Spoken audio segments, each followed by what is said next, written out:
Warning, this video will contain a large amount of feelers. Viewer discretion is advised. But enough of that.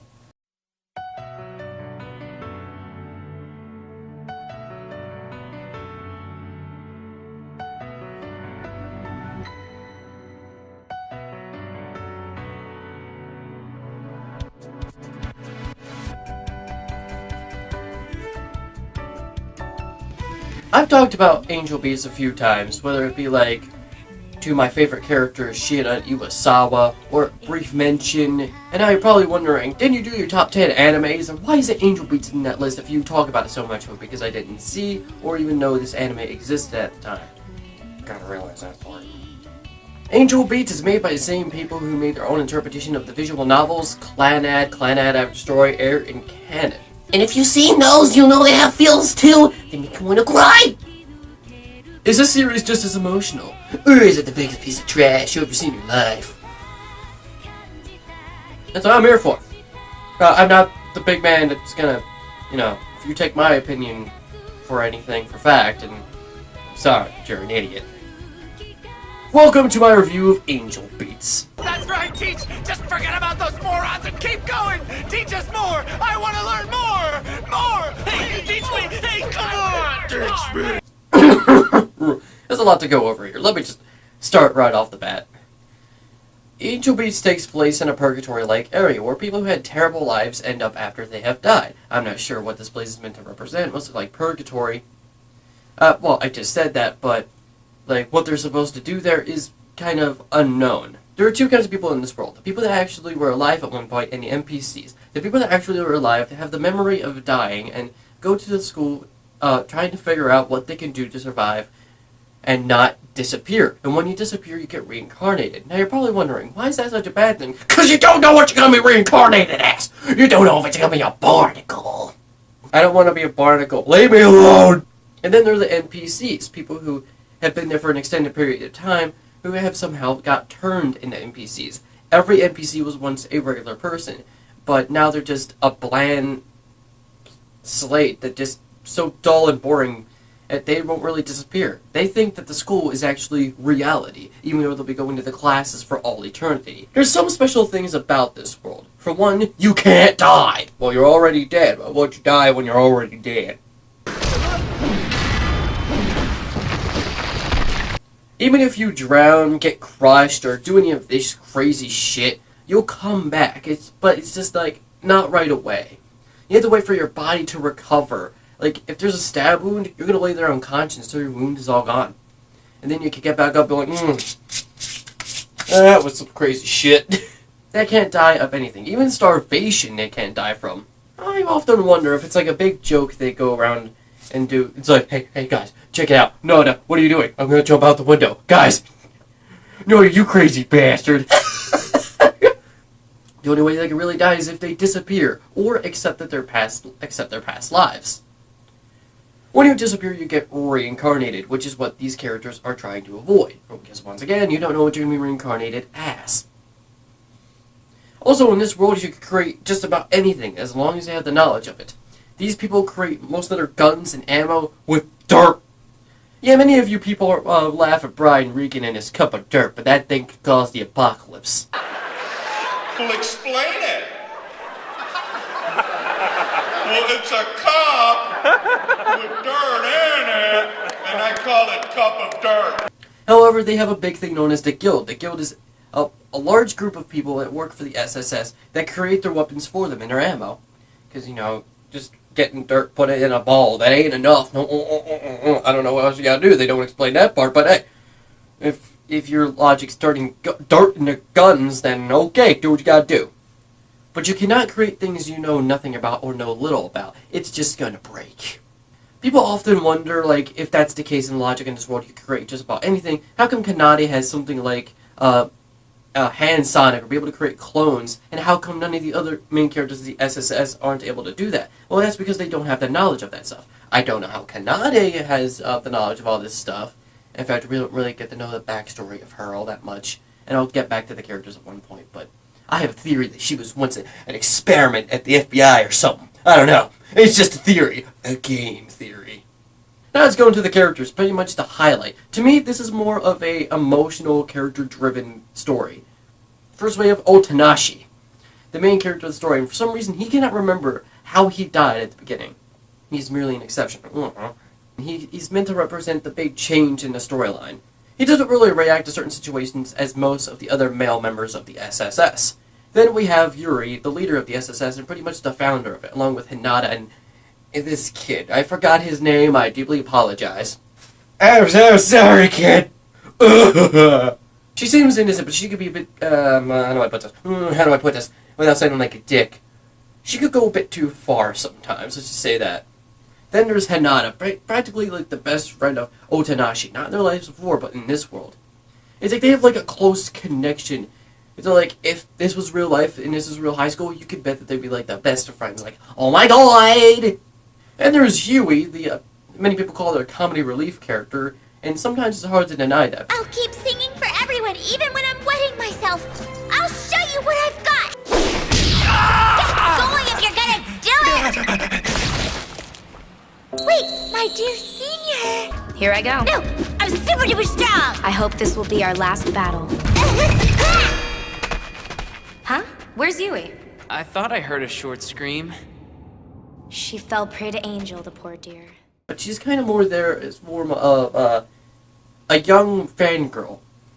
And I'll talk about what she's a fangirl of later. Then we have Kanade, mostly known as Angel.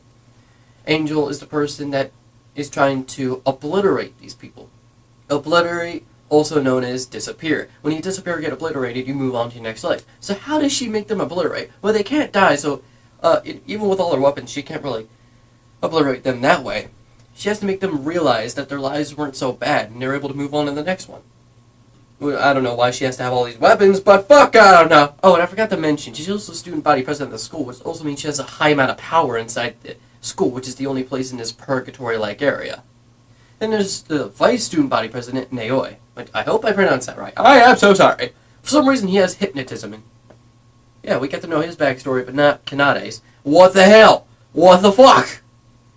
We see Otanashis, we see Hinata's, we see Yui's, we see Yuri's, we see Iwasa. The fails. But not Kanade, and she seems to be one of the biggest focuses in the series. Like, why don't we get to see a backstory? I'll explain that. There are a lot of other characters we introduce, but we don't really get to know much about them. And that's only because the series is only 14 episodes long, including the bonus episode labeled 4.5. So basically, if you want to see the series in order, you gotta watch the first 4 episodes, then the bonus episode, then move on to very day. We have so many other characters, like Matsushita the 5th, TK, a guy who wants to call himself Christ, that motherfucker. Fujimaki, my favorite character, Shina. As you know, she was in the top 10 cutest and most badass anime girls. And since I'm making Volume 2, she will not be on the list because, you know, it's Volume 2, I'm going to make a clean slate. But I can guarantee certain someone may be on the list. Anyway. What was I talking about? Oh, shit.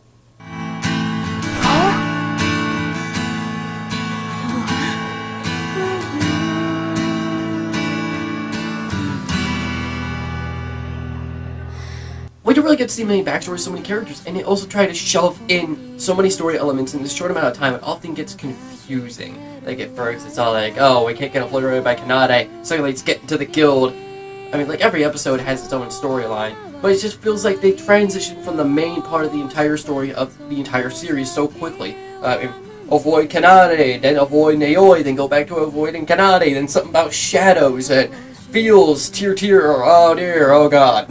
I don't request a sequel, I request more episodes, just so we can spread the story out, get to know more characters' backstories, especially Kanade's, we need to know hers. There's one last thing I would like to talk about, and that's the band inside the anime, and that's Girls Dead Monster, also known as Girl the Mill. In some animes, and even regular TV shows, we have a fictional band that exists within a TV show, and they get their own soundtrack in real life.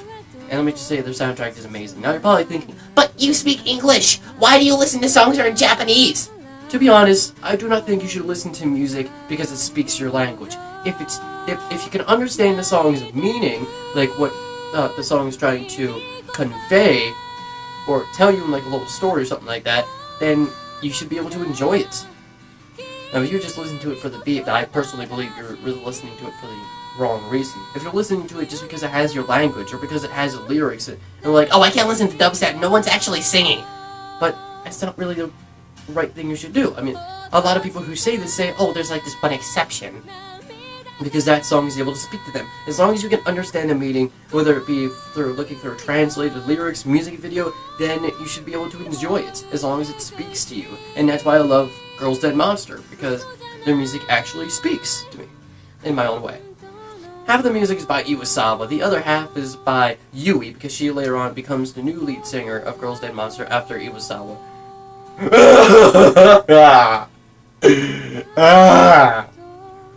I finally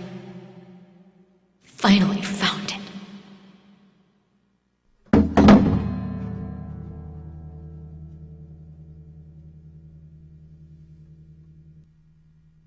Iwasawa? If there's anything I do like to complain about, it's just like the short amount of episodes. I tried to shove so much in. It's like, but I have to be impressed a little bit, because, you know, when you have this like this short amount of time, you're probably like, oh, I had so many ideas, I have to deal with this one now. That's what many people think. It's just like, no, I can do it all, I can do it all. Yeah, it was a little confusing. And if you don't like feels, if you don't like overarching storylines that have too many plots they try to go over in the short amount of time they have, you might not like this series. But if you're able to get past that, you're gonna love it. Just like I did. I had to get past it. And one of my favorite characters, one of my favorite anime characters, my favorite anime character in all of time exists within the series. Sheena. Because she is freaking adorable. See what you want. Sheena will be mine one day.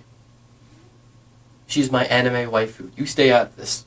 I can always use more to it, but if you do want more from the same creators of Angel Beats, you can look at Clannad After Story, Canon, Air. I've never seen any of them, but I've heard they're even more emotional than Angel Beats ever could have been.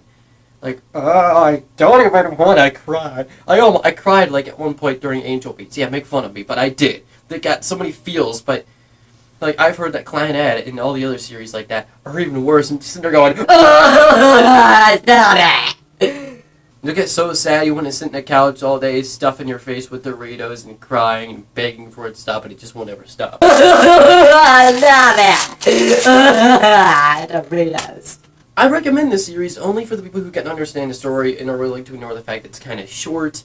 And, you know, you can explore the story a bit more. You know, a lot of fans have tried to make their own endings or backstories of the other characters. I am kind of more the person that likes to go for the actual canon thing. But hey, you know what? In your own interpretation. I recommend this anime only for the people who can handle the feels and also be able to understand the story. But if you're not really any of those people that can, you might want to move on to something else. But you can still watch it if you want. It's my second favorite anime to Attack on Titan, so you got my recommendation. But don't take it from me, because if you take your opinion from a reviewer, that's not really, you're kind of watching reviews for the wrong reason. We all see fish in the ceiling at least once in our lives.